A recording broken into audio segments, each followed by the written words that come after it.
ಕುಮಾರಸ್ವಾಮಿ ಅವರ ಬೆಂಬಲಿಗರಲ್ಲ ಅವರು ನಮ್ಮ ಪಕ್ಷನ ಸೇರ್ಪಡೆ ಆಗಿದ್ದಾರೆ. ಸೊ ಇಂದ ಮೊನ್ನೆ ರಾತ್ರಿ ಕೂಡ ಸುಮಾರು 12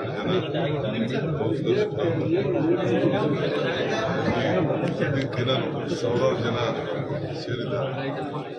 4-5 ಸಾವಿರ ಜನ ಈಗಾಗಲೇ ಚರ್ಪಟ್ಟು ಒಂದಲ್ಲೇ ಸೇರ್ಪಡೆ ಆಗಿದ್ದಾರೆ. ರಾಜರಾಜೇಶ್ವರದ ಸೇರ್ಪಡೆ ಆಗಿದ್ದಾರೆ, ಆನೇಕಲ್ ಸೇರ್ಪಡೆ ಆಗಿದ್ದಾರೆ,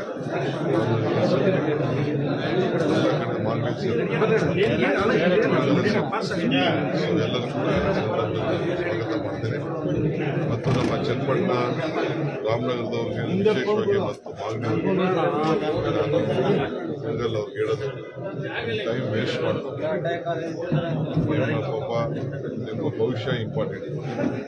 ಈಗ ನೋಡಿ ನಿಮ್ಮನ್ನ ಬಿಟ್ಬಿಟ್ಟು ಈಗ ಇದಕ್ಕೆ ಕುಮಾರಸ್ವಾಮಿ ಬಿಟ್ಟು ಮಂಡ್ಯಕ್ಕೆ ಹೋಗಿದ್ದಾರೆ. ಇದೆಲ್ಲ ಗೆಲ್ಲೋದಿಲ್ಲ, ಅದು ಬೇರೆ ವಿಚಾರ. ಆದರೆ ನೀವು ಅವ್ರನ್ನೆಲ್ಲ ನಂಬ್ಕೊಂಡು ಮುಂದಕ್ಕೆ ರಾಜಕಾರಣ ಮಾಡೋಕ್ಕಾಗ್ತಿಲ್ಲ. ನೀವೆಲ್ಲ ಕಷ್ಟಪಟ್ಟು ಮುಗಿಸ್ಕೊಂಡಿದ್ದೀರಿ. ಈಗ ನೀವು ಅಲ್ಲಿದ್ದು ವೇಸ್ಟ್ ಮಾಡ್ಕೊಂಡು ನಾನಿದ್ದೀನಿ. ದಯವಿಟ್ಟು ಬನ್ನಿ, ಎಲ್ಲ ಜೊತೆಗೆ ಸೇರಿ ನಮ್ಮ ಬೆಂಗಳೂರು ಗ್ರಾಮಾಂತರ ಜಿಲ್ಲೆ ಒಂದು ಮಾದರಿ ಜಿಲ್ಲೆಯಾಗಿ ಮಾಡೋಣ. ಈಗಾಗಲೇ ಅನೇಕ ಕಾರ್ಯಕ್ರಮ ಕೈಗೊಂಡಿದ್ದ ಮೇಲೆ ಗೊತ್ತಿದೆ. ಪ್ರತಿ ಕುಟುಂಬಕ್ಕೂ ನಿಮ್ಮ ಕುಟುಂಬಕ್ಕೂ ಕೂಡ ನಾವು ಪಾರ್ಟಿ ಪಕ್ಷ ಅಲ್ಲದೆ ನಾವು ನಮ್ಮ ಗ್ಯಾರಂಟಿಗಳು ಕೂಡ ನಾವು ತಪ್ಪಿಸ್ತಾ ಇದ್ದೀವಿ.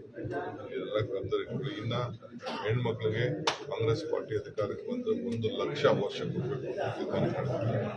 ಯುವಕರು 1 ಲಕ್ಷ ಕೊಡಬೇಕು ಅಂತ ತೀರ್ಮಾನ ಮಾಡಿದ್ದೀವಿ. 25 ಲಕ್ಷದವರೆಗೂ ಕೂಡ ನಾವು ಹೆಲ್ತ್ ಸ್ಕೀಮ್ ಇನ್ಶೂರೆನ್ಸ್ ಕೊಡಬೇಕು ಅಂತ ತೀರ್ಮಾನ ಮಾಡಿದ್ದೀವಿ. ಇಂಥ ಅನೇಕ ಯೋಜನೆಗಳನ್ನು ರೈತರಿಗೆ ಒಳ್ಳೆ ಬೆಲೆಗಳು ಕೊಡಲಿಕ್ಕೆ ನಾವು ತೀರ್ಮಾನ ಮಾಡಿದ್ದೀವಿ. ಈ ಅವಕಾಶನ ಬಿಡಕ್ಕೆ ಹೋಗ್ಬೇಡಿ. ಇದು ಕಾಂಗ್ರೆಸ್ ಗ್ಯಾರಂಟಿ. 5 ಗ್ಯಾರಂಟಿ ಹೆಂಗೆ ಕೊಟ್ಟರು ಹಾಗೆ ಆ ಗ್ಯಾರಂಟಿಗಳು ಕೂಡ ಕೇಂದ್ರ ಸರ್ಕಾರದಲ್ಲಿ ಮಲ್ಲಿಕಾರ್ಜುನ ಖರ್ಗೆ ಅವರು ಮತ್ತು ರಾಹುಲ್ ಗಾಂಧಿ ಅವರು ಸೈನ್ ಹಾಕಿದ್ದಾರೆ.